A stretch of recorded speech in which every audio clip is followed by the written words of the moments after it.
तदेवैकः तदीयोऽहं मे पतिः पूर्णप्रज्ञकृतं भाष्यम् आदौ तद्भावपूर्वकं यो व्याकरो नमस्तस्मै पद्मनाभाख्ययोगिने सीतामूलरामार्चा कोशे गजपते स्थिता येनानीता नमस्तस्मै श्रीमन्त्रहरिभिक्षवे पद्मनाभं कवीन्द्रं च वागीशं व्यासराजकं रघुवर्यं श्रीनिवासं रामतीर्थं तथैव च श्रीसुधीन्द्रं च गोविन्दं नववृन्दावनं भजे।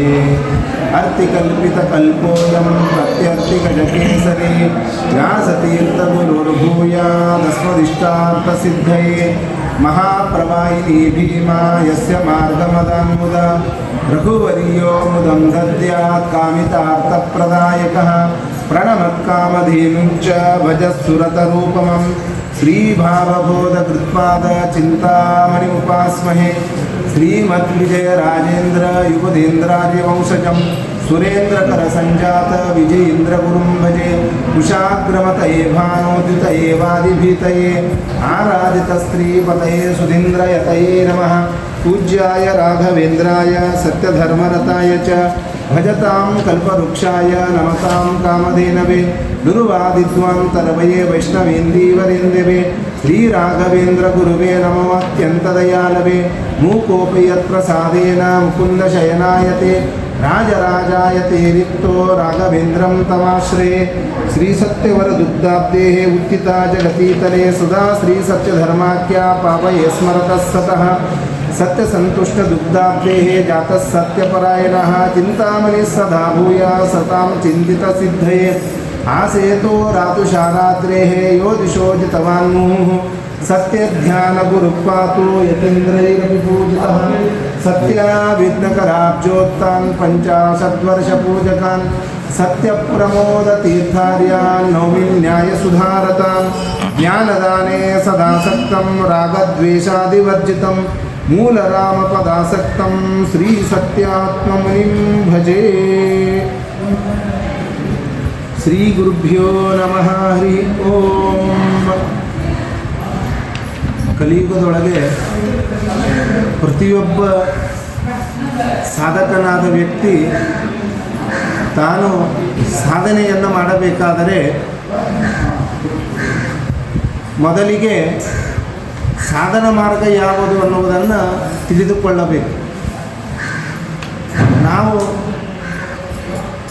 ಒಂದು ಪಟ್ಟಣಕ್ಕೆ ನಗರಕ್ಕೆ ಗ್ರಾಮಕ್ಕೆ ಹೋಗ್ತಾ ಇರ್ತೇವೆ. ಒಂದು ಊರು ಬಿಟ್ಟು ಇನ್ನೊಂದು ಊರಿಗೆ ಹೋಗುವಾಗ ನಾವು ಯಾವ ಊರಿಗೆ ಹೋಗ್ತಾ ಇದ್ದೇವೋ ಯಾವ ವಾಹನವೂ ಆ ಊರಿಗೆ ತಲುಪದೆ ಆ ವಾಹನ ಹತ್ತಿದಾಗ ಮಾತ್ರ ನಮ್ಮ ಊರನ್ನು ನಾವು ಮುಟ್ಟಲಿಕ್ಕೆ ಸಾಧ್ಯ. ಹೀಗಿರುವಾಗ ಎಲ್ಲ ಸಾಧಕರಾದ ಜೀವಿಗಳು ಮೋಕ್ಷ ಎಂಬ ಪಟ್ಟಣವನ್ನು ಪಡೆಯುವುದಕ್ಕೆ ಪ್ರಯತ್ನವನ್ನು ಮಾಡ್ತಾ ಇದ್ದಾರೆ. ಆ ಮೋಕ್ಷ ಎಂಬ ಪಟ್ಟಣಕ್ಕೆ ಹೋಗಬೇಕಾದರೆ ಅದಕ್ಕೆ ಮಾರ್ಗ ವಾಹನ ಯಾವುದು ಅಂತಂದರೆ ಅನೇಕ ದಾಸರಾಯರು ಜ್ಞಾನಿಗಳು ತಿಳಿಸ್ತಾ ಇದ್ದಾರೆ. ಅಹೋಭಾಗ್ಯಂ ಅಹೋಭಾಗ್ಯಂ ಮಧ್ವ ಮಾರ್ಗಾನುಯಾಯಿನ ದೈವಂ ರಮಾಪತಿರ್ಯೇಷಾಂ ಯದ್ಗುರುರ್ ಭಾರತೀ ಪತಿ ಅಂತ ಈ ರೀತಿಯಾಗಿ ನಾವು ಮೋಕ್ಷವನ್ನು ಬಯಸಬೇಕಾದರೆ ಮೋಕ್ಷವನ್ನು ಹೊಂದಬೇಕಾದರೆ ಮೋಕ್ಷಕ್ಕೆ ಸಾಧನೀಭೂತವಾದ ಮಾರ್ಗ ಅಂತಂದರೆ ಮಧ್ವಪಥ ಅಂದದು. ಯಾಕಂದರೆ ಭಗವಂತ ಕಲಿಯುಗದೊಳಗೆ ಅವತಾರ ಮಾಡೋದಿಲ್ಲ ಅಂದೆ. ಭಗವಂತನನ್ನು ತ್ರಿಯುಗ ಹೂತಿ ಅಂತ ಕರೀತಾರೆ. ಕೃತಯುಗ, ತ್ರೇತಾಯುಗ, ದ್ವಾಪರ ಯುಗ, 3 ಯುಗದೊಳಗೆ ಮಾತ್ರ ಭಗವಂತನನ್ನು ನಾವು ಪರಸ್ಪರವಾಗಿ ಹೇಗೆ ವ್ಯವಹಾರವನ್ನು ಮಾಡ್ತೇವೋ ನೋಡ್ತೇವೋ ಇದೇ ರೀತಿಯಾಗಿ ಭಗವಂತನನ್ನು ಕಾಣಬಹುದು 3 ಯುಗಗಳಲ್ಲಿ. ಕಲಿಯುಗದೊಳಗೆ ಭಗವಂತನ ಅವತಾರವಿಲ್ಲ. ಹೀಗಿರುವಾಗ ಭಗವಂತನ ಒಂದು ಜ್ಞಾನವನ್ನು ಪಡೆದುಕೊಳ್ಳಬೇಕಾದರೆ ಭಗವಂತನ ಒಂದು ಯಥಾವತ್ತಾದ ಜ್ಞಾನವಾಗಬೇಕಾದರೆ ಏನು ಮಾಡಬೇಕು ಅಂದರೆ ಆ ಸಾಕ್ಷಾತ್ ಭಗವಂತನ ಅವತಾರ ರೂಪಿಯಾದ ವೇದವ್ಯಾಸ ದೇವರು ಎಲ್ಲ ಜೀವರಾಶಿಗಳಿಗೆ ತನ್ನ ಯಥಾರ್ಥವಾದ ಜ್ಞಾನವಾಗುವುದಕ್ಕೋಸ್ಕರ ಬ್ರಹ್ಮಸೂತ್ರಗಳನ್ನು ವೇದಗಳನ್ನು ವಿಭಾಗ ಮಾಡಿ ಬ್ರಹ್ಮಸೂತ್ರಗಳನ್ನು ರಚನೆ ಮಾಡಿಕೊಟ್ಟರು. ಆದರೆ ಆ ಬ್ರಹ್ಮಸೂತ್ರಗಳಿಗೆ ಅನೇಕ ಆಚಾರ್ಯರು ಅನೇಕ ರೀತಿಯಾಗಿ ವ್ಯಾಖ್ಯಾನವನ್ನು ಮಾಡಿದ್ದಾರೆ.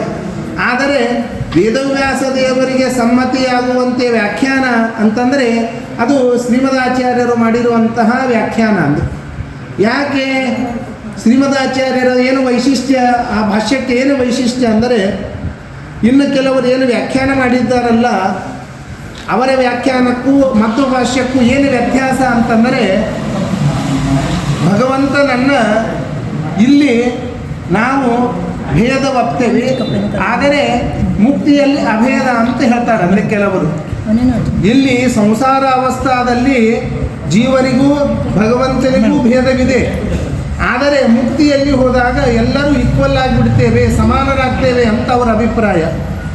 ಇನ್ನು ಕೆಲವರು ಇಲ್ಲಿಯೂ ಅಭೇದವಿದೆ, ಮುಕ್ತಿಯಲ್ಲಿಯೂ ಕೂಡ ಅಭೇದ, ಮತ್ತು ದುಃಖ ಯಾಕಾಗ್ತದೆ ಅಂತಂದರೆ ಅಜ್ಞಾನ ನಿಮಿತ್ತಕ ಅಂತ ಹೇಳ್ತಾರೆ.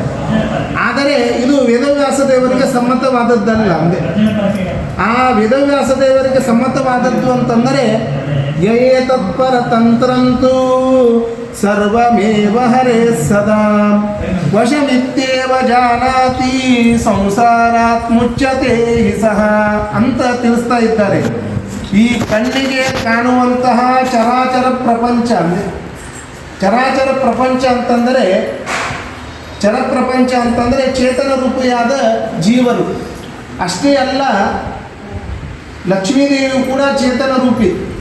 ಲಕ್ಷ್ಮೀದೇವಿಯಾಗಲಿ, ಇನ್ನು ಬ್ರಹ್ಮದೇವರಾಗಲಿ, ಗರುಡ ದೇವರಾಗಲಿ, ಶೇಷದೇವರು, ರುದ್ರಾದಿ ದೇವತೆಗಳು, ಇಂದ್ರಾದಿ ದೇವತೆಗಳು, ಗಂಧರ್ವರು, ಯಕ್ಷರು, ಕಿನ್ನರರು, ಮನುಷ್ಯೋತ್ತಮ ದೇವರೆಲ್ಲರೂ ಕೂಡ ಭಗವಂತನ ಅಧೀನ ಅಂತ ರೀತಿಯಾಗಿ ಶ್ರೀಮದಾಚಾರ್ಯರು ತಿಳಿಸಿಕೊಟ್ಟಿದ್ದಾರೆ.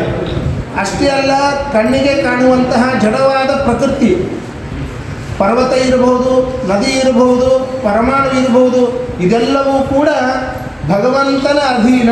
ಅಣುರೇಣು ತೃಣಕಾಷ್ಟ ಪರಿಪೂರ್ಣ ಗೋವಿಂದ, ಇದೆಲ್ಲದರಲ್ಲಿಯೂ ಕೂಡ ಭಗವಂತ ವ್ಯಾಪ್ತನಾಗಿದ್ದಾನೆ ಅಂತ ಈ ರೀತಿಯಾಗಿ ಭಗವಂತನ ಒಂದು ಸ್ವರೂಪವನ್ನು ಶ್ರೀಮದಾಚಾರ್ಯರು ತಿಳಿಸಿಕೊಟ್ಟಿದ್ದಾರೆ. ಈ ಚರಾಚರ ಪ್ರಪಂಚ ಎಲ್ಲವೂ ಕೂಡ ಭಗವಂತನ ಅಧೀನ ಅಂತ ಈ ರೀತಿಯಾಗಿ ನಾವೆಲ್ಲರೂ ಕೂಡ ಭಗವಂತನ ದಾಸರು. ಭಗವಂತ ಒಬ್ಬನೇ ಎಲ್ಲರಿಗೆ ಈಶ, ಮಮ ಸ್ವಾಮಿ ಹರಿರ್ನಿತ್ಯಂ ಸರ್ವಸ್ಯ ಪತಿದೇವಚ ಅಂತ ಈ ರೀತಿಯಾಗಿರುವ ಒಂದು ತತ್ವವನ್ನು ತಿಳಿಸಿಕೊಟ್ಟ ಏಕೈಕ ಆಚಾರ್ಯರೆಂದರೆ ಶ್ರೀಮದಾಚಾರ್ಯರು ಮಾತ್ರ ಹೊರತು ಇನ್ನು ಯಾವ ಆಚಾರ್ಯರು ಕೂಡ ಭಗವಂತನ ಒಂದು ಸರ್ವೋತ್ತಮತ್ವಕ್ಕೆ ಚ್ಯುತಿ ಬಾರದಂತೆ ಹೇಳಿಲ್ಲ. ಅಂದರೆ ಚ್ಯುತಿ ಬಾರದಂತೆ ಹೇಳಿದ ಆಚಾರ್ಯರೆಂದರೆ ಶ್ರೀಮದಾಚಾರ್ಯರು ಮಾತ್ರ. ಅಂದರೆ ಈಗ ಹೇಗೆ ಶ್ರೀಮದಾಚಾರ್ಯರು ಭಗವಂತನನ್ನ ತತ್ವವನ್ನು ತಿಳಿಸಿಕೊಟ್ಟಿದ್ದಾರೆ ಎಂದರೆ, ಈಗ ಪ್ರತ್ಯಕ್ಷದಿಂದ ಕಲಿಯುಗದೊಳಗೆ ಭಗವಂತನನ್ನು ನೋಡಲಿಕ್ಕಾಗುವುದೇ ಇಲ್ಲ. ಅಂದರೆ ಹೀಗಿರುವಾಗ ಭಗವಂತನ ಗುಣಗಳನ್ನು, ಭಗವಂತನ ಸ್ವರೂಪವನ್ನು ನಾವು ಹೇಗೆ ತಿಳ್ಕೋಬೇಕು ಅಂದರೆ ವೇದದ ಮೂಲಕವಾಗಿ ತಿಳಿಯಬೇಕು ಅಂತ ತಿಳಿಸ್ತಾರೆ. ಕೆಲವರು ವೇದವನ್ನು ಪೌರುಷೇಯ ಅಂತ ಹೇಳ್ತಾರೆ. ಈಗ ದಾಸರಾಯರು ಯಾವ ರೀತಿಯಾಗಿ ಭಗವಂತನ ಮೇಲೆ ಹಾಡನ್ನು ಮಾಡಿದ್ದಾರೋ, ಗಾನವನ್ನು ಬರೆದಿದ್ದಾರೋ, ಹಾಗೆ ವೇದವೂ ಕೂಡ ಪೌರುಷೇಯ, ವೇದವನ್ನು ಒಬ್ಬರು ಕೆಲವರು ರಚನೆ ಮಾಡಿದ್ದು ಅಂತ ಹೇಳ್ತಾರೆ. ಆದರೆ ನಮ್ಮ ಸಿದ್ಧಾಂತದಲ್ಲಿ ವೇದ ಅಪೌರುಷೇಯ, ವೇದಕ್ಕೆ ಕರ್ತೃ ಯಾರೂ ಇಲ್ಲ ಅಂಥೇಳಿ. ಯಾಕೆಂದರೆ ಯಾವುದೇ ಒಂದು ವಾಕ್ಯ ಪೌರುಷೇಯ ಅಂತ ಹೇಳಬೇಕಾದಾಗ ಮನುಷ್ಯನಲ್ಲಿ ಅಜ್ಞಾನ, ಮಾತ್ಸರ್ಯ, ದ್ವೇಷ ಇತ್ಯಾದಿಗಳ ಮೂಲಕವಾಗಿ ವಾಕ್ಯದಲ್ಲಿ ದೋಷ ಬರಬಹುದು ಕದಾಚಿತ್.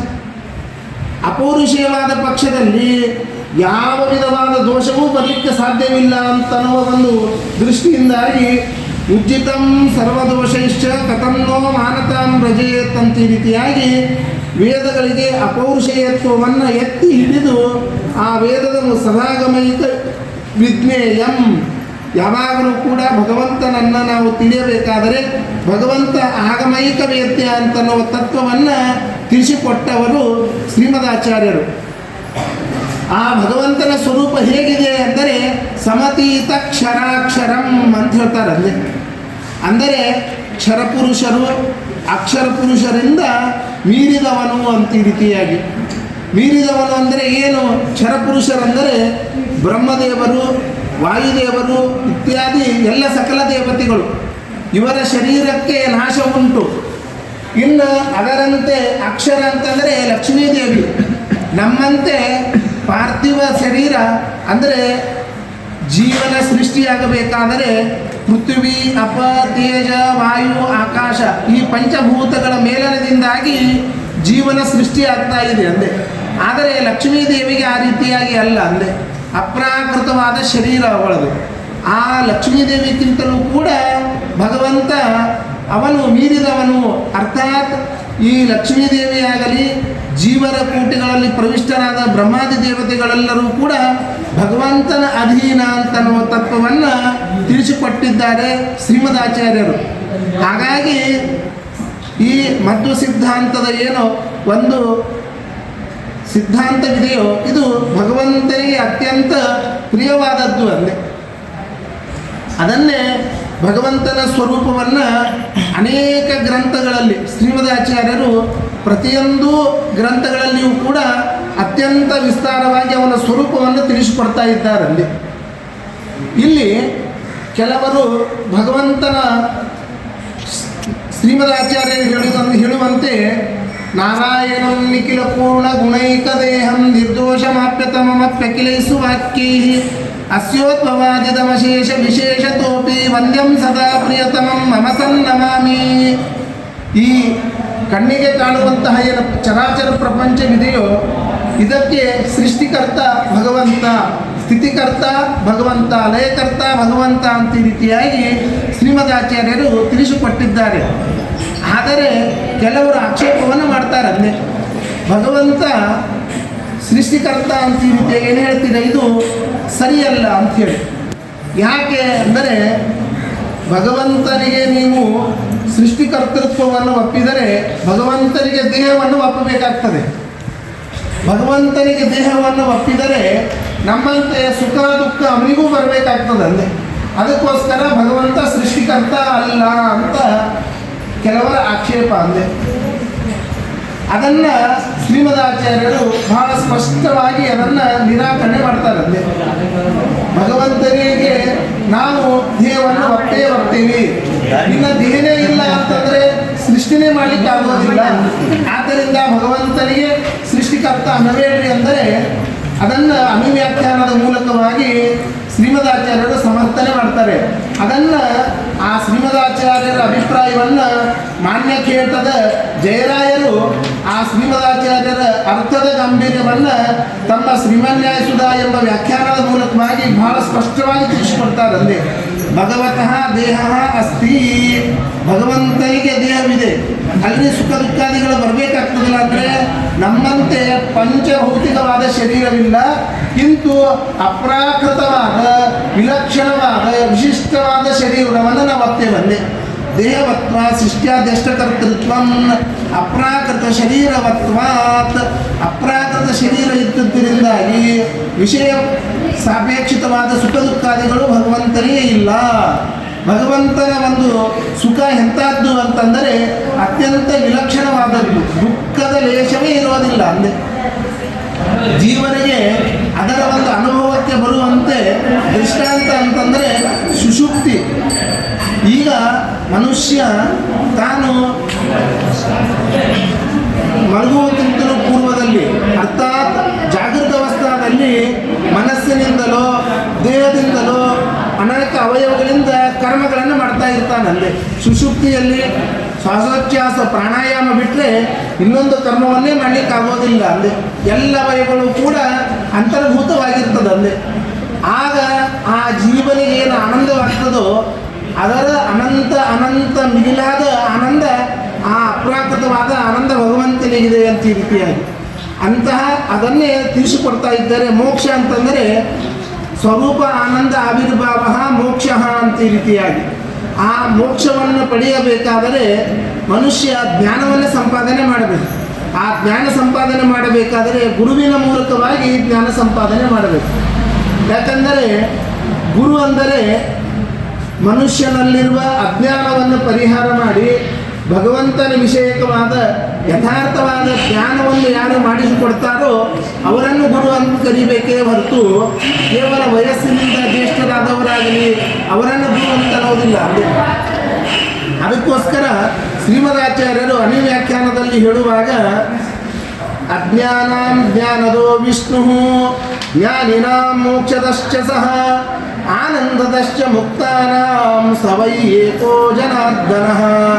ಇಡೀ ಜಗತ್ತಿಗೆ ಮುಖ್ಯವಾದ ಗುರು ಅಂತಂದರೆ ಭಗವಂತ ಅಂದೆ. ಜೀವರಲ್ಲಿರುವ ಅಜ್ಞಾನವನ್ನು ಪರಿಹಾರ ಮಾಡಿ ಅವರಿಗೆ ಜ್ಞಾನವನ್ನು ಕೊಟ್ಟು ಆ ಜ್ಞಾನದಿಂದಾಗಿ ಮುಂದೆ ತಾನು ಪ್ರಸನ್ನ ಚಿತ್ತನಾಗಿ ಮೋಕ್ಷವನ್ನು ಕೊಡ್ತಾ ಇದ್ದಾನೆ ಅಂತ ಹೇಳ್ತಾ ಇದ್ದಾರೆ.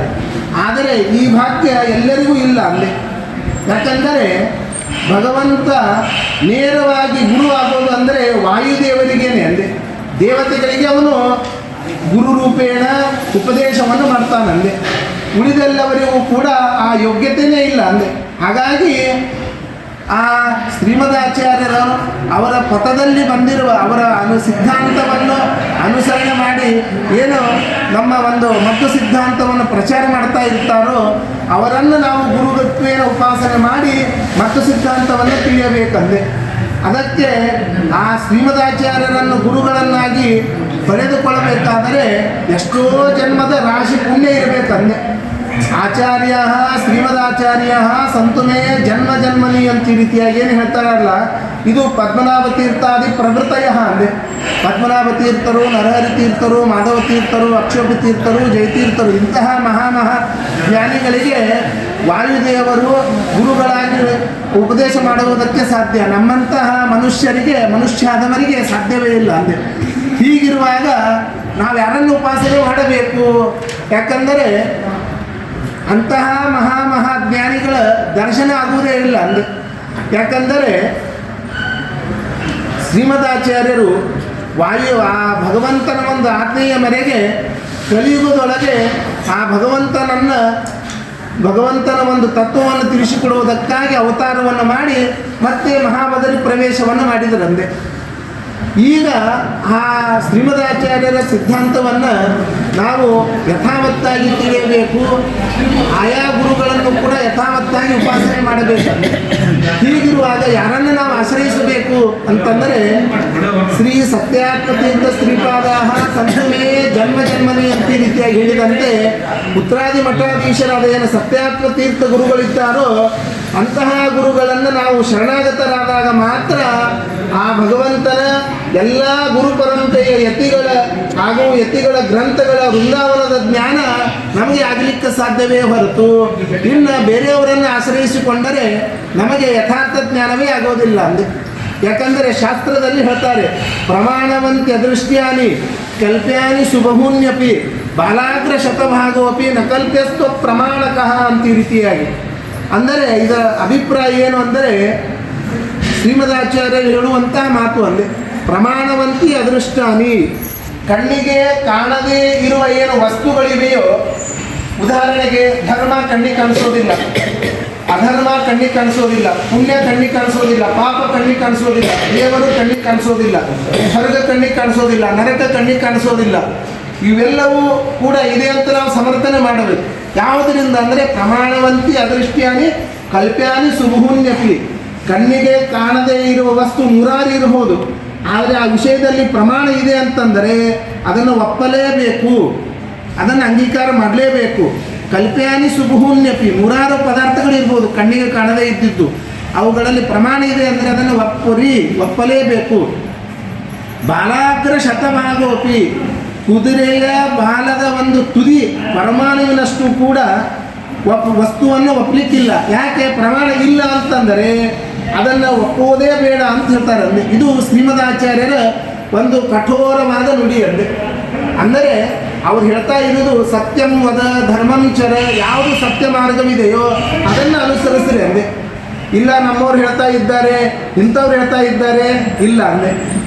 ಯಾಕಂದರೆ ಶ್ರೀಮದಾಚಾರ್ಯರು ತಾವು ತಮ್ಮ ಗ್ರಂಥದಲ್ಲಿ ವ್ಯಾಖ್ಯಾನ ಭಾಷ್ಯವನ್ನು ಬರೆಯುವಾಗ ತಾವು ಯಾವುದನ್ನು ದೃಷ್ಟಾಂತವನ್ನಾಗಿ ಕೊಟ್ಟಿದ್ದಾರೆ ಅಂದರೆ ವೇದವ್ಯಾಸ ದೇವರು ಅಷ್ಟಾದಶ ಪುರಾಣಗಳಲ್ಲಿ ಬಂದಿರುವ ಏನು ಪ್ರಮಾಣಗಳಿವೆಯೋ ಅವುಗಳನ್ನೇ ಸಂಗ್ರಹ ಮಾಡಿಕೊಂಡು ಇತಿ ಭಾಗವತ ತಾತ್ಪರ್ಯ ಬೇರೆ ಬೇರೆಗಳಲ್ಲಿ ಬ್ರಹ್ಮಾಂಡ ಪುರಾಣೆ ಅಂತ ಈ ರೀತಿಯ ವರಾಹ ಪುರಾಣೆ ಇತ್ಯಾದಿ ಪುರಾಣಾದಿಗಳನ್ನು ಪ್ರಮಾಣವಾಗಿ ಕಟ್ಟಿದ್ದಾರೆ. ನಾ ಹೇಳ್ತಾ ಇದ್ದೀನಿ ಒಪ್ಪುವಂತ ಎಲ್ಲೂ ಹೇಳಿಲ್ಲ. ಅಂದರೆ ಅದಕ್ಕೋಸ್ಕರ ಶ್ರೀಮದ್ ಆಚಾರ್ಯರ ಸಿದ್ಧಾಂತಕ್ಕೆ ಅನುಭವ ಸಿದ್ಧಾಂತ ಅಂತ ಅಂತಾರೆ. ನಾನು ಗುರುವಾಗಿದ್ದೇನೆ ನೀವು ಒಪ್ಪರಿ ಅಂತ ಹೇಳಲ್ಲ. ಅಂದರೆ ನಿಮಗೆ ಅನುಭವಕ್ಕೆ ಬರುವಂತಹ ಪ್ರಮಾಣಗಳನ್ನು ಕೊಟ್ಟು ಅವರು ಒಪ್ಪಿಸ್ತಾ ಇದ್ದಾರಲ್ಲೇ. ಹಾಗಾಗಿ ಶ್ರೀಮದಾಚಾರ್ಯರ ಸಿದ್ಧಾಂತ ಇದು ಅನುಭವಕ್ಕೆ ಬರುವಂತಹ ಸಿದ್ಧಾಂತ ಅಂದರೆ ದೇವರನ್ನು ನಾವು ಯಾವ ರೀತಿಯಾಗಿ ಉಪಾಸನೆ ಮಾಡಬೇಕು ಅಂತಂದರೆ ಅದನ್ನು ತಿಳಿಸಿಕೊಡ್ತಾರಂದೆ. ಹೀಗೆ ಹೇಳಿದಂತೆ ಭಗವಂತ ಲಕ್ಷ್ಮೀದೇವಿಗಂತಲೂ ಕೂಡ ಅನಂತ ಗುಣಗಳಿಂದ ಪರಿಪೂರ್ಣನಾಗಿದ್ದಾನೆ. ಜಗತ್ತಿನ ಸೃಷ್ಟಿ ಸ್ಥಿತಿ ಲಯ ಇವೆಲ್ಲವೂ ಕೂಡ ಭಗವಂತನೇ ಮಾಡ್ತಾ ಇದ್ದಾನೆ ಅಂತ ಈ ರೀತಿಯಾಗಿ. ಅಷ್ಟೇ ಅಲ್ಲ, ಪ್ರತಿಯೊಬ್ಬ ಜೀವಿಗೂ ಕೂಡ ಅವರವರ ಮನಸ್ಸಿನಲ್ಲಿ ದೇಹದಲ್ಲಿ ವಚನದಿಂದ ಮಾಡುವಂತಹ ಕರ್ಮಗಳಿಗೂ ಕೂಡ ಆ ಭಗವಂತನೇ ನಿಯಾಮಕನಾಗಿದ್ದಾನೆ ಅಂತನ್ನುವ ತತ್ವವನ್ನು ತಿಳಿಸಿಕೊಡ್ತಾ ಇದ್ದಾರೆ. ಕರ್ಮಣ ಬದ್ಧತೆಯೇ ಜಂತು ಕರ್ಮಣೈವ ವಿಮುಚ್ಯತೆ. ಈಗ ಸಂಸಾರದಿಂದ ನಾವು ಮುಕ್ತನಾಗಬೇಕಾದರೆ ಏನು ಮಾಡಬೇಕು? ಕರ್ಮಗಳನ್ನು ಮಾಡಬೇಕು. ಅಂತಹ ಕರ್ಮಗಳನ್ನು ಮಾಡಬೇಕು, ಸತ್ಕರ್ಮಗಳನ್ನು ಮಾಡಬೇಕಂತೆ. ಕರ್ಮಣ ಬದ್ಧತೆಯೇ ಜಂತು. ಸಂಸಾರದಲ್ಲಿ ಯಾಕೆ ಭ್ರಮಣ ಮಾಡ್ತಾನೆ ಜೀವ ಅಂತಂದರೆ ದುಷ್ಟವಾದ ಕರ್ಮಗಳನ್ನು ಮಾಡಿದರೆ ಸಂಸಾರದಲ್ಲಿ ಪತಿತನಾಗ್ತಾನೆ. ಕರ್ಮಣೈವ ವಿಮುಚ್ಯತೆ. ಸತ್ಕರ್ಮಗಳನ್ನು ಮಾಡುವುದರಿಂದ ಸಂಸಾರದಿಂದ ಮುಕ್ತನಾಗ್ತಾನಂದೆ. ಈಗ ಎಷ್ಟೋ ನಾವು ಮನಸ್ಸಿನಿಂದ ಕರ್ಮಗಳನ್ನು ಮಾಡ್ತೇವೆ, ದೇಹದಿಂದ ಮಾಡ್ತೇವೆ, ವಚನದಿಂದ ಮಾಡ್ತೇವೆ ಅಂದೆ. ಆದರೆ ಅದರೆಲ್ಲರ ಫಲವನ್ನು ಕೂಡ ಆಯಾ ಜೀವರಾಶಿಗಳು ಅವರನ್ನು ಅನುಭವಿಸಲೇಬೇಕು ಅಂದೆ. ಶಾಸ್ತ್ರಕಾರರು ಹೇಳ್ತಾರೆ, ಯಥಾದೇನು ಸಹಸ್ರಸ್ಯ ವತ್ಸೋ ಗಚ್ಚತಿ ಮಾತರಂ ಜನ್ಮಾಂತರ ಕೃತಂ ಕರ್ಮ ಕರ್ತಾರ ಮನುಗಚ್ಚತಿ ಅಂತ ಈ ರೀತಿಯಾಗಿ. ಈಗ ನಾವು ಮನಸ್ಸಿನಿಂದ ಏನೋ ಪಾಪಕರ್ಮಗಳನ್ನು ಮಾಡ್ತೇವೆ, ಅಥವಾ ದೇಹದಿಂದ ಮಾಡ್ತೇವೆ, ಮನಸ್ಸಿನಿಂದ ವಚನದಿಂದ ಮಾಡ್ತೇವೆ. ಇದರ ಫಲ ಯಾವ ಹೆಂಡತಿಯಾಗಲಿ ಸ್ನೇಹಿತರಾಗಲಿ ಮಕ್ಕಳಾಗಲಿ ಯಾರೂ ಅನುಭವಿಸ್ಲಿಕ್ಕೆ ಸಾಧ್ಯ ಇಲ್ಲ ಅಂದೆ. ಅವರವರು ಮಾಡಿದ ಕರ್ಮಗಳನ್ನು ಅವರವರೇ ಅನುಭವಿಸಲೇಬೇಕಂದೆ. ಅದಕ್ಕೆ ದೃಷ್ಟಾಂತವನ್ನು ಹೇಳ್ತಾರಂದೆ. ಯಥಾದೇನು ಸಹಸ್ರೇಶು ವತ್ಸೋ ಗಚ್ಚತಿ ಮಾತರಂ ಅಂತೇಳಿ. 100 ಆಕಳು ಇರ್ತಾವಂದೆ, 1000 ಆಕಳು ಇರ್ತದೆ. ಆದರೆ ಕರು ಮಾತ್ರ ತನಗೆ ಜನ್ಮ ಕೊಟ್ಟ ಯಾವ ಆಕಳ ಇದೆಯೋ ಅದರ ಹತ್ರ ಹೋಗ್ತದೆ ಹೊರತು ಇನ್ನೊಂದು ಹತ್ರ ಹೋಗೋದಿಲ್ಲ ಅಂದೆ. ಹಾಗೆ ಅವರವರು ಮಾಡಿರುವ ಸತ್ಕರ್ಮ ಆಗಿರ್ಬೋದು, ಅನಿಷ್ಟ ಕರ್ಮವಾಗಿರ್ಬೋದು, ಆ ವ್ಯಕ್ತಿಯನ್ನು ಕುರಿತು ಹೋಗ್ತದೆ ಹೊರತು ಇನ್ನೊಬ್ಬರನ್ನು ಕುರಿತು ಹೋಗೋದಿಲ್ಲ ಅಂದೆ. ಈ ಜೀವನದಲ್ಲಿ ಪ್ರತಿಯೊಬ್ಬರ ಬದುಕಿನಲ್ಲೇ ನಾವು ಇದನ್ನು ಕಾಣ್ತೇವೆ ಅಂದೆ. ಹೇಗೆ ಅಂದರೆ ಇವತ್ತು ರಾಮಾಯಣವನ್ನು ನಾವು ಅಧ್ಯಯನ ಮಾಡ್ತೇವೆ ಅಂದೆ. ಅದನ್ನು ಅನೇಕರು ಅನೇಕ ರೀತಿಯಾಗಿ ಬರೆದಿದ್ದಾರಂದೆ. ವಾಲ್ಮೀಕಿ ಋಷಿ ಅವರ ಒಂದು ಜೀವನವನ್ನು ನಾವು ನೋಡೋದಾದರೆ ಪೂರ್ವದಲ್ಲಿ ಹೇಗಿದ್ದರು ಅಂದರೆ, ಒಂದು ಅಡವಿಯಲ್ಲಿ ಯಾರು ಯಾತ್ರಾರ್ಥಿಗಳು ಹೋಗ್ತಾ ಇರ್ತಾರೋ ಅವರನ್ನು ಹಿಂಸೆ ಮಾಡೋದು, ಅವರಿಗೆ ತೊಂದರೆ ಕೊಡೋದು, ಅವರಲ್ಲಿರುವ ಸಂಪತ್ತನ್ನು ಅಪಹಾರ ಮಾಡಿ ಹೆಂಡತಿ ಮಕ್ಕಳನ್ನು ಪೋಷಣೆ ಮಾಡೋದು ಅಂದೆ, ಅವರನ್ನು ರಕ್ಷಣೆ ಮಾಡೋದು. ಹೀಗೆ ಜೀವನವನ್ನು ಮಾಡ್ತಾ ಇದ್ದರಂದೆ. ಒಂದು ಸಮಯ ಇಂಥದ್ದು ಬರ್ತದೆ, ನಾರದರ ಸಮಾಗಮವಾಗ್ತದಂದೆ. ನಾರದರ ಸಮಾಗಮವಾಗುವಾಗಲೂ ಕೂಡ ಆ ನಾರದರನ್ನು ಹಿಂಸೆ ಮಾಡುವುದಕ್ಕೆ ಆ ವಾಲ್ಮೀಕರು ಮುಂದೆ ಆಗ್ತಾ ಇದ್ದಾರಂದೆ. ಆಗ ನಾರದರು ಒಂದೇ ಮಾತು ಹೇಳ್ತಾರೆ, ನನ್ನನ್ನು ಹಿಂಸೆ ಮಾಡು, ಆದರೆ ಒಂದು ಪ್ರಶ್ನೆ ಕೇಳ್ತೀನಿ ಅಂತ ಹೇಳ್ತಾರೆ ನಾರದರು. ಆಯಿತು, ಏನು ಕೇಳಿ ಅಂಥೇಳಿ. ಇಷ್ಟು ದಿವಸ ನೀನು ಹಿಂಸೆ ಮಾಡ್ಕೊಂಡು ಬಂದಿಲ್ಲಪ್ಪ, ಈ ಪಾಪ ಯಾರಿಗೋಸ್ಕರ ಮಾಡ್ತಾ ಇದ್ದೀಯ ನೀನು? ಇಲ್ಲ, ನನ್ನ ಹೆಂಡತಿ ಮಕ್ಕಳು ಸುಖದಾಗಿರ್ಬೇಕ್ರಿ ಅಂತೇಳಿ. ಆ ಪಾಪ ನಿನ್ನ ಹೆಂಡತಿ ಮಕ್ಕಳು ತಗೋತಾರ, ಕೇಳು, ಭಾಗಿಯಾಗ್ತಾರ ಅಂತ ಹೇಳ್ತಾರೆ. ಅಯ್ಯೋ, ನಾವು ಇಷ್ಟು ವರ್ಷ ಕುಡ್ಕೊಂಡಿದ್ದೇವೆ, ಎಲ್ಲದರಲ್ಲಿಯೂ ಕೂಡ ನಾವು ಕುಡ್ಕೊಂಡು ಕೆಲಸ ಮಾಡ್ತೇವೆ, ಭೋಗ ಮಾಡ್ತೇವೆ, ಇದರಿಂದ ನೀವು ದೊಡ್ಡ ಕೇಳೋದು, ಸಂತೋಷದಿಂದ ಹೋಗ್ತಾರೆ ಅಂತ ಹೇಳ್ತಾರೆ ವಾಲ್ಮೀಕಿರು. ಆಯಿತು, ನಾ ಎಲ್ಲೂ ಹೋಗೋದಿಲ್ಲ, ಬೇಕಂದರೆ ನನ್ನನ್ನು ಈ ಮರಕ್ಕೆ ಕಟ್ಟು, ನೀ ಹೋಗಿ ಕೇಳ್ಕೊಂಡು ಬಾ, ಆಮೇಲೆ ನನ್ನ ಹಿಂಸೆ ಮಾಡು, ನನ್ನ ತಂಬೂರಿ ಸಂಪತ್ತು ಎಲ್ಲ ತೊಗೊಂಡು ಹೋಗು ಅಂತ ಹೇಳ್ತಾರೆ. ಆಯಿತು ಅಂತೇಳಿ ಓಡ್ಕೋತ ಹೋಗ್ತಾರಂದೆ ವಾಲ್ಮೀಕರು. ಹೋದಾಗ ಹೆಂಡ್ತಿನ ಕರೀತಾರಂದೆ ಕೂಗಿ. ಆಗ ಯಾಕೆ ಕೂಗ್ತಾ ಇದ್ದೀರಾ? ಏನಿಲ್ಲ, ಒಬ್ಬ ಋಷಿ ಬಿಟ್ಟು ಬಂದಿದ್ದಾನೆ ಅಡವಿಯಲ್ಲಿ, ಅವನಿಗೆ ಮರಕ್ಕೆ ಕಟ್ಟಾಕಿದ್ದೀನಿ, ಏನೋ ಪಾಪ ಅಂತೆ, ಇನ್ನೊಬ್ಬರಿಗೆ ತೊಂದರೆ ಕೊಟ್ಟರೆ ಪಾಪ ಬರ್ತದೆ, ತೊಂದರೆ ಆಗ್ತದೆ, ನರಕ ಆಗ್ತದಂತೆ.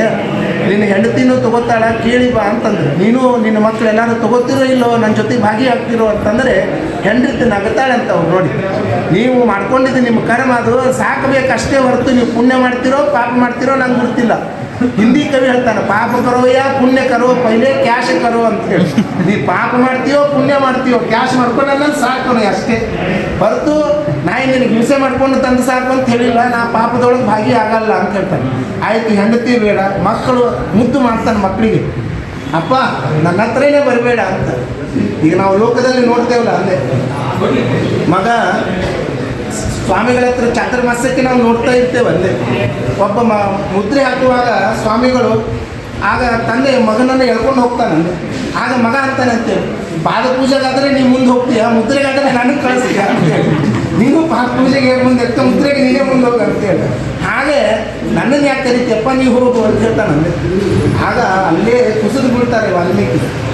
ಏನೋ ಒಂದು ಸಂತೋಷ ಪಟ್ಟಿದ್ದೆ ಇವರಿಗೋಸ್ಕರ, ನಾ ಏನು ಮಾಡಿದ್ರು ನನ್ನ ಜೊತೆಗಿರ್ತಾರೆ ಇವರು, ನನ್ನ ಕಷ್ಟದಲ್ಲಿ ಭಾಗಿಯಾಗ್ತಾರೆ, ನನ್ನ ಪಾಪದಲ್ಲಿ ಭಾಗಿಯಾಗ್ತಾರೆ, ಎಲ್ಲದರಲ್ಲೂ ಭಾಗಿಯಾಗ್ತಾರೆ, ಇವರಿಗೋಸ್ಕರ ನಾನು ಇಷ್ಟು ಕಷ್ಟಪಡಬೇಕಾಗಿತ್ತಾ ಅಂಥೇಳಿ ಎಳಿಕೆ ಆಗೋದಿಲ್ಲ. ಅಂದರೆ ಮನಸ್ಸಿನ ನೋವು ಅಷ್ಟು ಅವರಿಗೆ ಮೆತ್ತಗೆ ಮಾಡ್ತದೆ. ಅನಂತರ ಎಳಿಕೆ ಆಗೋದಿಲ್ಲ. ಆಮೇಲೆ ಕುಣ್ಕೋತ ನಾರದರ ಹತ್ರ ಹೋಗ್ತಾ ಇದ್ದಾರೆ. ನಾರದರ ಹತ್ರ ಹೋಗಿ ಆಗ ನಾರದರಂತಾರೆ, ಹೋಗುವಾಗ ಎಷ್ಟು ನಕ್ಕೋತ ಹೋಗ್ತಾ ಇದೆಯಾ, ಕುಣ್ಕೋತ ಹೋಗ್ತಾ ಇದೆಯಾ, ಯಾಕೆ ಜೊಲ್ಲು ಮಾರಿ ಹಾಕೊಂಡು ಬಂದಿದ್ದಿಲ್ಲ ಅಂತೇಳಿ. ಆಗ ನಾರದರ ಪಾದಕ್ಕೆ ದಪ್ಪಂತ ಹಿಡಿದು ಬಿಡ್ತಾರೆ, ಸ್ವಾಮಿ ಕ್ಷಮಿಸಿ ಅಂತ. ಯಾಕೆ, ಏನಾಯಿತು, ಮಾತೇ ಬರಲ್ಲ. ನಾನು ಏನೋ ಅಂದ್ಕೊಂಡಿದ್ದೆ ಸ್ವಾಮಿ, ದ್ರವ್ಯಂ ಕರ್ಮ ಚ ಕಾಲಶ್ಚ ಸ್ವಭಾವೋ ಜೀವ ಏವ ಚ ಯದನುಗ್ರಹ ತಸ್ಸಂತಿ ನ ಸಂತಿ ಯದುಪೇಕ್ಷಯ. ಆಗ ನಾರದರು ಹೇಳ್ತಾರೆ, ಹುಚ್ಚ, ಇಷ್ಟು ವರ್ಷ ಏನು ಇನ್ನೊಬ್ರು ಹಿಂಸೆ ಮಾಡಿ ಪೀಡೆ ಕೊಟ್ಟು ಏನು ಹೆಂಡತಿ ನನ್ನ ಮಕ್ಕಳು ಅಂತೇಳಿ ಏನು ಸಾಕ್ತಾ ಇದ್ದೀರಲ್ಲ, ಅವರು ಮಾಡುವ ಪ್ರೀತಿ ಅಲ್ಲಿ ಭಗವಂತನಿತ್ತು ಅವನು ಪ್ರೀತಿ ಕೊಡ್ತಾ ಇದ್ದನೇ ಹೊರತು ಅವರ ಹೆಂಡತಿ ಸ್ವಾಭಾವಿಕವಾಗಿ ನಿನಗೆ ಅವರು ಪ್ರೀತಿ ಮಾಡೋರಲ್ಲ. ಈ ಜನ್ಮಕ್ಕೆ ನಿನಗೆ ಹೆಂಡತಿ, ಮುಂದಿನ ಜನ್ಮದಲ್ಲಿ ಯಾರು, ಈ ಜನ್ಮದಲ್ಲಿ ನಿನ್ನ ಮಕ್ಕಳು, ಮುಂದಿನ ಜನ್ಮದಲ್ಲಿ ಯಾರು. ಹಾಗಿದ್ರೆ ಆ ಭಗವಂತ ಯಾರು ಸ್ವಾಮಿ, ಎಲ್ಲಿದ್ದಾನೆ, ಅವನನ್ನು ನಾನು ದರ್ಶನ ಮಾಡ್ಕೋಬೇಕು ಅಂತ ನಾರದರನ್ನು ಕೇಳ್ತಾನೆ ಅಲ್ಲಿ ವಾಲ್ಮೀಕಿ. ಆಗ ಆ ಭಗವಂತನ ಒಂದು ಸ್ವರೂಪವನ್ನು ತಿಳಿಸಿಕೊಡ್ತಾರೆ. ಆ ಭಗವಂತನನ್ನು ನೀನು ಕಾಣಬೇಕಾದರೆ ಅದು ಹಾಗೇ ಆಗೋದಿಲ್ಲಪ್ಪ. ಗುರುಕುಲದಲ್ಲಿ ವಾಸ ಮಾಡಬೇಕು, ಗುರು ಶುಶ್ರೂಷೆ ಮಾಡಬೇಕು, ಅಧ್ಯಯನ ಮಾಡಬೇಕು, ಆಗ ನಿನಗೆ ಆ ಭಾಗ್ಯ ಸಿಗ್ತದೆ. ಅಷ್ಟು ಸಮಯ ನನ್ನ ಹತ್ರ ಇಲ್ಲ ಸ್ವಾಮಿ, ನನ್ನ ಆಯುಷ್ಯ ಮುಗಿದೋಗಿತ್ತು, ಬಾಲ್ಯ ಆಯಿತು, ತಾರುಣ್ಯ ಆಯಿತು, ವೃದ್ಧಾಪ್ಯ ಸ್ವಾಮಿ. ಆಗ ಹೇಳ್ತಾರೆ, ನೀನು ಭಗವಂತನ ನಾಮಸ್ಮರಣೆ ಮಾಡು. ಹರಿಸ್ಮೃತಿ ಸರ್ವ ವಿಪತ್ ವಿಮೋಕ್ಷಿಣಿ. ಆ ಭಗವಂತನ ಒಂದು ನಾಮಸ್ಮರಣೆಯನ್ನು ಮಾಡಿದರೆ ನೀನು ಮಾನಸಿಕವಾಗಿ ಮಾಡಿರುವ ಪಾಪ, ದೈಹಿಕವಾದ ಮಾಡಿರುವ ಪಾಪ, ವಾಚನಿಕವಾದ ಮಾಡಿರುವ ಪಾಪ ಎಲ್ಲವೂ ಕೂಡ ಝಳ ಅಂದೆ, ಎಲ್ಲವೂ ಕೂಡ ಸ್ವಚ್ಛವಾಗ್ತಾ ಇದೆ ಅಂದೆ. ಮಹಾಪೂರ ಬಂದಾಗ, ಗಂಗಾ ನದಿ ಬಂದಾಗ ಕೊಚ್ಚೆ ನೀರು ಹೇಗೆ ಎಲ್ಲ ಸ್ವಚ್ಛ ಆಗಬೇಕು, ಹಾಗೆ ನಾಮಸ್ಮರಣೆಯನ್ನು ಮಾಡೋದ್ರಿಂದ ಹರೇ ರಾಮ ರಾಮ ರಾಮ ಹರೇ ಹರೇ, ಹರೇ ಕೃಷ್ಣ ಕೃಷ್ಣ ಕೃಷ್ಣ ಹರೇ ಹರೇ, ಹರೇ ಕೃಷ್ಣ ಕೃಷ್ಣ ಹರೇ ಹರೇ. ರಾಮನಾಮಸ್ಮರಣೆ ಮಾಡಪ್ಪ ಅಂತ ಹೇಳ್ತಾರೆ. ಆಗ ರಾಮ ಅಂತ ಲಿಖು ಬರೋದಿಲ್ಲ, ಅಂದರೆ ಮರ ಅಂತ ಹೇಳ್ತಾರೆ. ಯಾಕೆಂದರೆ ಶಾಸ್ತ್ರಕಾರರು ಏನು ಹೇಳ್ತಾರೆ ಅಂದರೆ, ಭುಂಕ್ಷ್ವ ಕೇಶವ ನೈವೇದ್ಯಂ, ಭಗವಂತನಿಗೆ ಯೋಗ್ಯವಾದ ಪದಾರ್ಥವನ್ನು ಸಮರ್ಪಣೆ ಮಾಡಿ ನೀವು ಭೋಜನ ಮಾಡಿ ಅಂತ ಹೇಳ್ತಾರೆ. ಅದು ಹಿಂಸೆ ಮಾಡಿಕೊಂಡು ಇನ್ನೊಬ್ಬರಿಗೆ ತೊಂದರೆ ಕೊಟ್ಟು ಪದಾರ್ಥಗಳನ್ನು ಎಲ್ಲಿ ಭಗವಂತನಿಗೆ ಸಮರ್ಪಣೆ ಮಾಡೋದು. ನಾಲಿಗೆ ದುಷ್ಟವಾದ ಪದಾರ್ಥ ತಿಂದು ಭಗವಂತನ ನಾಮಸ್ಮರಣೆ ಮಾಡಲಿಕ್ಕೂ ಆಗ್ತಾ ಇಲ್ಲ ಅಂದರೆ ಹೀಗೆ ತಮ್ಮ ಜೀವನವನ್ನು ಕಳೆದಿದ್ದಾರೆ. ಅನಂತರ ಭಗವಂತನ ನಾಮಸ್ಮರಣೆ ಮಾಡ್ತಾ ಮಾಡ್ತಾ ಮಾಡ್ತಾ ವಾಲ್ಮೀಕ ಇಡೀ ಹುತ್ತು ಅವರ ಸುತ್ತ ಅವರಿಸಿ, ಅವನಂತರ ಒಂದು ಭಗವಂತನ ಒಂದು ಕರುಣೆಯಿಂದಾಗಿ ಆ ಭಗವಂತನ ಒಂದು ಇಡೀ ರಾಮಾಯಣದ ಇತಿಹಾಸವನ್ನೇ ಬರೆಯುವಂತಹ ಒಂದು ಕವಿಗಳಾಗಿ ಇವತ್ತಿಗೂ ಕೂಡ ಖ್ಯಾತಿಯನ್ನು ಪಡೆದಿದ್ದಾರೆ. ಅಂದರೆ ಹೇಳುವ ತಾತ್ಪರ್ಯ, ಮನುಷ್ಯ ಅಸದ್ಭಿಃ ಕ್ರಿಯತೆ ಕರ್ಮ ಹೃದದ್ಭಿಃ ಅನುಭೂಯತೆ. ದುಷ್ಟವಾದ ಅಹಿತವಾದ ಕರ್ಮಗಳನ್ನು ಮಾಡುವಾಗ, ಇನ್ನೊಬ್ಬರಿಗೆ ಪೀಡೆಯನ್ನು ಕೊಡುವಾಗ, ನಿಂದನೆ ಮಾಡುವಾಗ ಸಂತೋಷದಿಂದ ಮಾಡ್ತಾನೆ ಜೀವ. ಆದರೆ ಅನುಭವಿಸುವಾಗ ಯಾರು ಜೊತೆಗೆ ಬರೋದಿಲ್ಲ, ಅಂದರೆ ನಾನೇ ಅನುಭವಿಸಿ ಹೋಗಬೇಕಂದ್ರೆ. ಹಾಗಾಗಿ ಏನು ಮಾಡಬೇಕು ಅಂದರೆ ಸತ್ಕರ್ಮಗಳನ್ನು ಮಾಡ್ತಾ ಇರಬೇಕಂದ್ರೆ.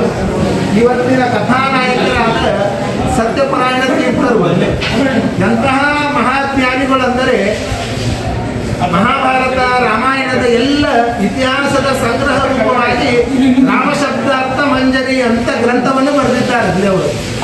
ಇಡೀ ರಾಮಾಯಣದ ಮಹಾಭಾರತಾದಿ ಗ್ರಂಥಗಳ ಒಂದು ಸಾರವನ್ನು ಅವರು ರಾಮ ರಾಮ ರಾಮ ರಾಮ ಅನ್ನುವ ಶಬ್ದದಲ್ಲಿ ತಿಳಿಸಿಕೊಟ್ಟಿದ್ದಾರೆ.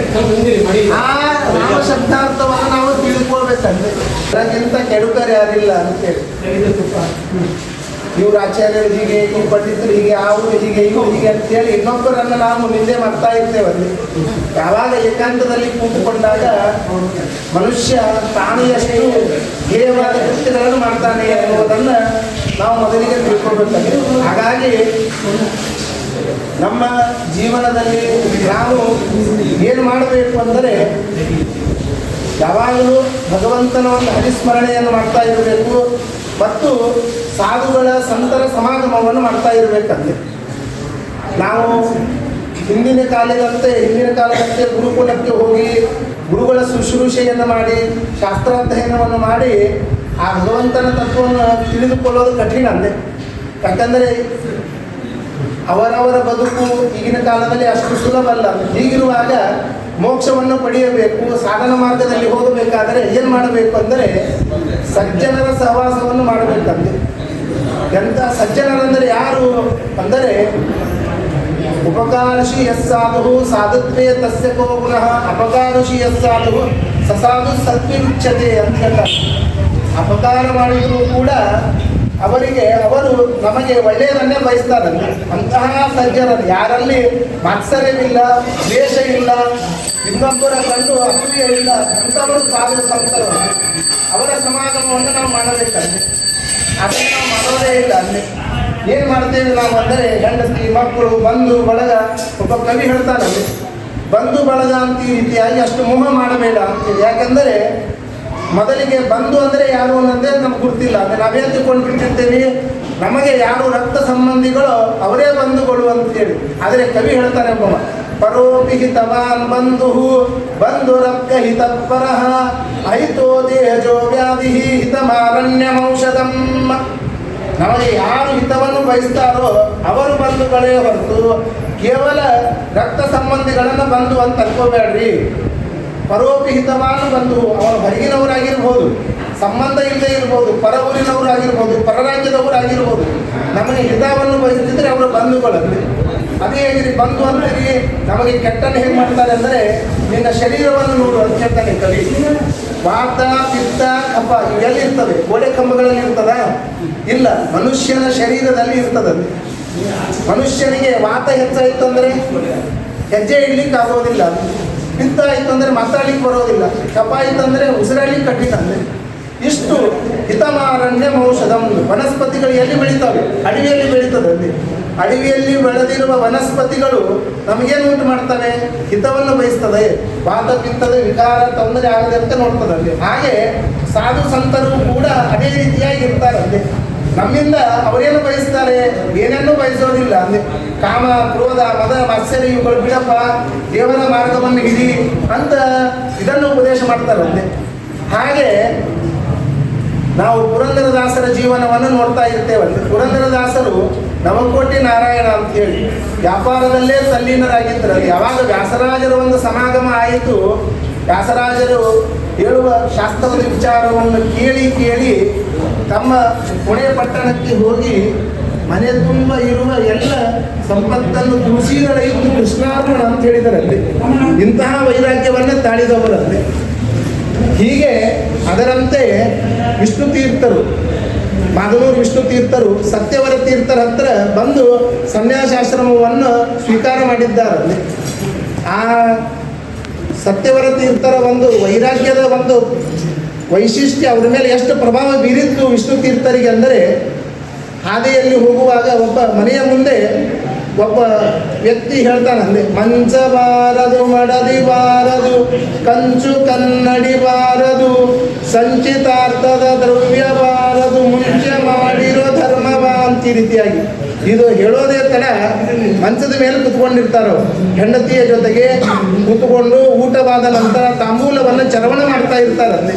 ಅದೆಲ್ಲವನ್ನು ಬಿಟ್ಟು ಮತ್ತೆ ಈ ಸತ್ಯವರ ತೀರ್ಥರ ಹತ್ರ ಬಂದು ಸನ್ಯಾಸಾಶ್ರಮವನ್ನು ತೆಗೆದುಕೊಂಡು ಅವ್ರು ಹೇಳ್ತಾರಲ್ಲಿ, ಆ ವಿಷ್ಣು ತೀರ್ಥರು ಜಯತೀರ್ಥ ಕೃತೋ ಪ್ರವಣೋ ನ ಪುನರ್ಭವ ಭಾಗ್ಭವತೀತಿ ಮತಿರಿಹಿ ಮಮ, ಯಾರು ಸಂಸಾರದಿಂದ ಮುಕ್ತರಾಗಬೇಕಂತ ಅನ್ಕೊಂಡಿದ್ದೀರಿ ಅವರು ಜಯತೀರ್ಥರ ಗ್ರಂಥದಲ್ಲಿ ಯಾರು ಮುಳುಗ್ತಿರೋ ಮತ್ತೆ ಅವರು ಸಂಸಾರಕ್ಕೆ ಬರೋದಿಲ್ಲ ಅಂಥೇಳಿ ಅಷ್ಟು ಒಂದು ದಾರ್ಢ್ಯತೆ ಅಂದೆ ವಿಷ್ಣು ತೀರ್ಥರಿಗೆ. ಆ ಶಕ್ತಿ ತುಂಬಿದ್ದು ಸತ್ಯವರ ತೀರ್ಥರು.